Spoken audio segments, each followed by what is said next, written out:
My name is Brooke Farrell. I'm the co-founder of a relatively new company called RecycleMatch, and I'm here today to talk trash, get down and dirty in the details.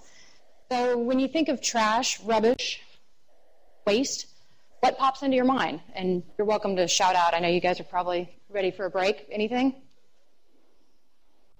Coffee cups. There you go. Well, you know, it's funny because a lot of people start thinking about waste, and the first thing that pops into mind is the stuff that they use at home, their white kitchen garbage bag. Or maybe if they're in a B2B context, they think of the green dumpster behind their company's business. Well, my personal focus is on the large-scale commercial and industrial waste streams that are coming out of your operations and your supply chain. Most people don't realize, but 45% of the waste that's in landfills comes directly from companies. And in fact, the EPA estimates that it's 214 million tons per year that companies are putting into landfills. Now, I've actually been to a number of landfills in my life, and it is really hard for me to imagine what 214 million tons actually looks like. So one way for me to put it in perspective is talk about the dollars. That actually is represented by $22 billion a year just in landfill tipping fees that companies pay. And even that doesn't seem like a big number these days with all the numbers that get thrown around in the media. But just for example, this tractor is pushing around maybe hundreds of dollars worth of trash. And if you look at everything in that picture, you're still maybe thinking thousands. So if you really expand out what 22 billion would look like, it's just a mind-boggling number. So it's no wonder that bulging landfills have come to represent waste to us in our society. But the landfill is simply a symptom of a bigger problem.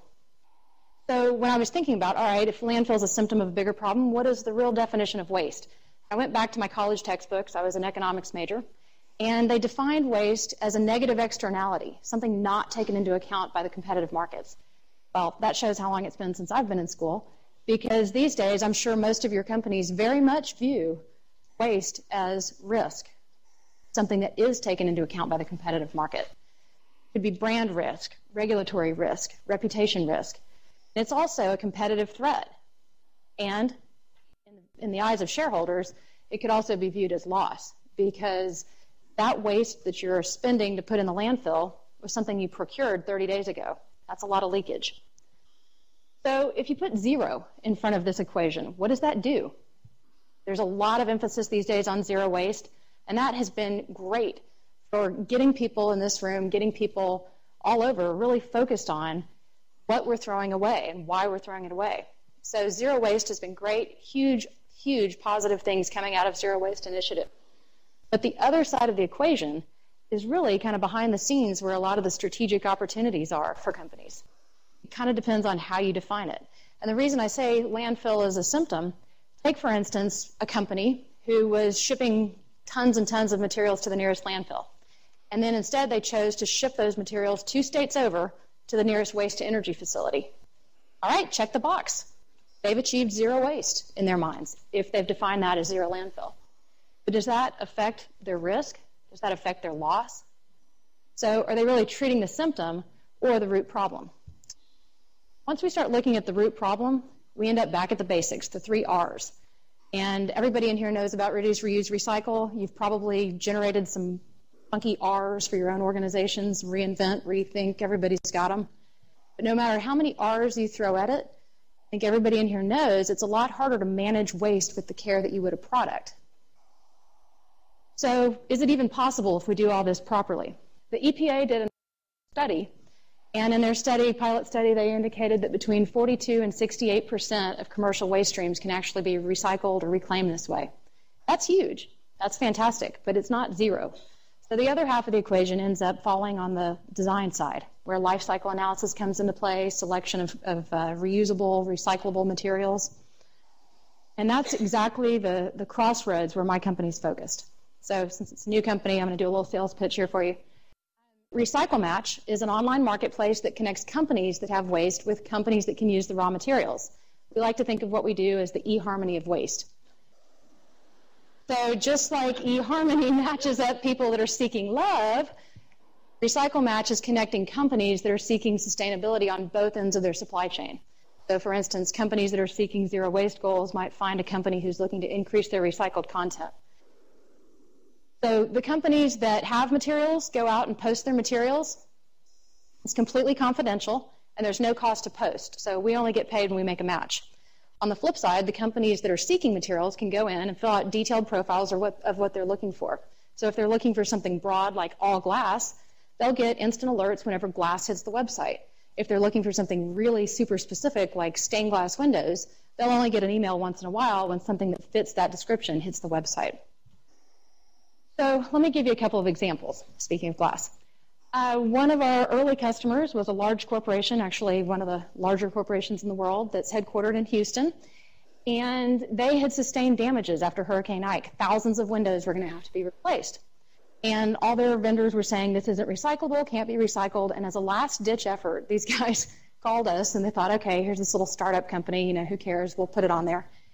And sure enough, within a couple of weeks, we'd found a match. We found a company that could crush the glass and use it to make countertops. Great story. We saved them 180,000 pounds from going into the landfill, $20,000 in landfill fees, but to a company this size, the real value was the fact that they didn't have any problems keeping their LEED certified status on their office building. Another company, major name in packaged goods, had a very, very large volume of food waste going to a landfill, 90,000 pounds a week. So you can imagine that's a little bit of a brand risk kind of thing. We found a company that could use this material for biogas, and it works the other way around as well. So once the biogas company found out that this is how it operated, they were very excited about using our website as a way to bring materials into their pipeline. Another company that was seeking materials is the company that makes these bags. They were looking for vinyl from outdoor billboards. In fact, I've got some of these bags, and I always like promoting the companies that we work with, so if anybody's interested in a bag, you're welcome to one. I love what I do. I love helping companies like this, helping them find and discover resources that were previously hidden. So I like to think of what we do as enabling a more efficient business ecosystem.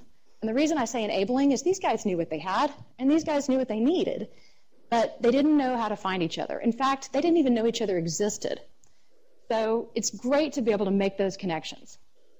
And when we think about an ecosystem, the focus isn't really so much on zero waste as much as it is on 100% resource utilization. I mean, there's really not any waste in an ecosystem. So if we think about everything as a resource and think about, I think the previous guys talked about, what is the next life of that material, it changes our focus. So looking at the ecosystem, a lot of the companies and brands represented in this room are the top of the food chain. You guys are the lions. And the lions really set the tone. They're the leaders. And what they say makes a huge impact, has a huge trickle-down effect. I mean, certainly look at Walmart's decision to put out zero waste goals for their supply chain. Huge ripple-down effect. But the lion alone can't achieve zero waste. He needs the full ecosystem. In fact, you may or may not have noticed the guys in the background here, these birds, but they're incredibly important to a healthy business ecosystem. In fact, when I was kind of telling some friends of mine about this presentation, they were like, oh God, kill that vulture stuff. Oh, they're so horrible. They're ugly, they're gross. Why would you want to talk about vultures? But vultures are incredibly innovative. Vultures are scrappy. It's the vultures that ensure that these resources are going to be utilized.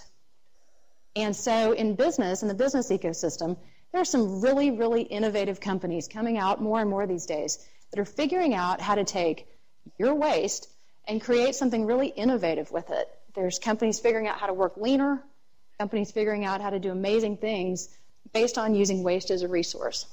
In fact, if 100% resource utilization had a mascot, it would be the vulture.